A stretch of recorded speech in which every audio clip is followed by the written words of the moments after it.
BJD रे जोग देइछंती पूर्वतन मंत्री गणेश्वर बेहरा। से गत एप्रिल 2 तारिख रे कांग्रेस रु इस्तीफा देइथिले। आज निज हजार हजार समर्थकों सह विराट पटुआरा रे शंख भवन को आसी बीजेडी रे जोग देइछंती गणेश्वर बेहरा। बीजेडी रो वरिष्ठ नेता प्रताप जेना, शशिभूषण बेहरा और राज्यसभा सांसद सस्मित पात्र उपस्थित रे गणेश्वर बेहरा बीजेडी रे सामिल होइछंती। गणेश्वर बेहरा को दल में स्वागत करने सह राज्यसभा सांसद सस्मित पात्र कहते गणेश्वर भाई जो भल पाइबा अच्छी ताहा रहू। गणेश्वर भाई ओडिशार जड़े विशिष्ट नेता, तांको योगदान बीजेडी को आहुरी संगठित करिवो।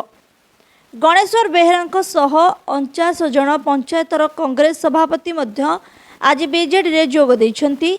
संगठन आहुरी संगठित हेबो। अन्यपटे गणेश्वर बेहरा कहते आज मिश्रण पर्व में बीजेडी रे जोग देली। बीजेडी सभापति नवीन पट्टनायक विकास पुरुष तांकु नमस्कार।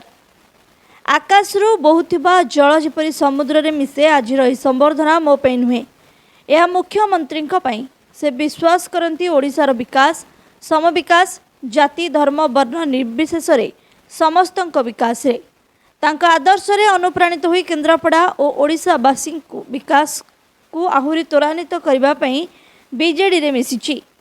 मुख्यमंत्री नवीन पट्टनायक, नवीन ओडिशा अध्यक्ष कार्तिक पांड्यान और संगठन संपादक प्रणव प्रकाश दास को धन्यवाद जणाइबा सह लोकंक सेवा और दल पाई काम करिबि बोली गणेश्वर बेहरा कहछंती।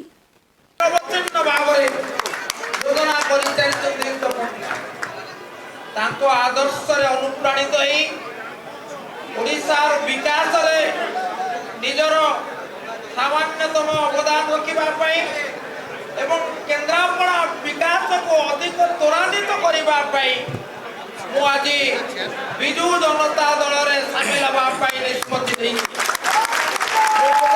जनइबी मुख्यमंत्री महोदय को आम 5T अध्यक्ष श्रीयुक्त VK पांड्यान महोदय को आम संगठन संपादक श्रीयुक्त प्रणव दास महोदय को से समस्त मिसी मते विजु जनता दल में मिसबार सुजोग देइतिबा मु कथा दउची जे मोर जोड़िए लक्ष्य आज विजु जनता दल में सामिल हेली।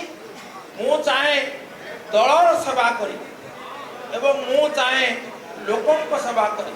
दल कहले विजु जनता दल, लोक कहले मु बड़ नुहे छोटिया मनीष, मु केन्द्रापड़ावासी सेवा करी। जो बंधु माने मो सहित दीर्घ 40 वर्ष धरी कांग्रेस रही आज मोर निष्पत्ति को समर्थन जणाई कांग्रेस दल त्याग करी विजु जनता साधुवाद दौचे एवं आसतु मिलमिशि आज राजनैतिक जीवन जो नुआ अध्याय आरंभ करुचे से अध्याय को सफल करवा एवं मोर दृढ़ विश्वास आम मुख्यमंत्री बड़ विश्वास कहला गुण चिन्हे गुणिया जहाँ पाखे सामर्थ्य अच्छी एवं जहाँ प्रतिभा अच्छी से सबुबले आशीर्वाद दियंती।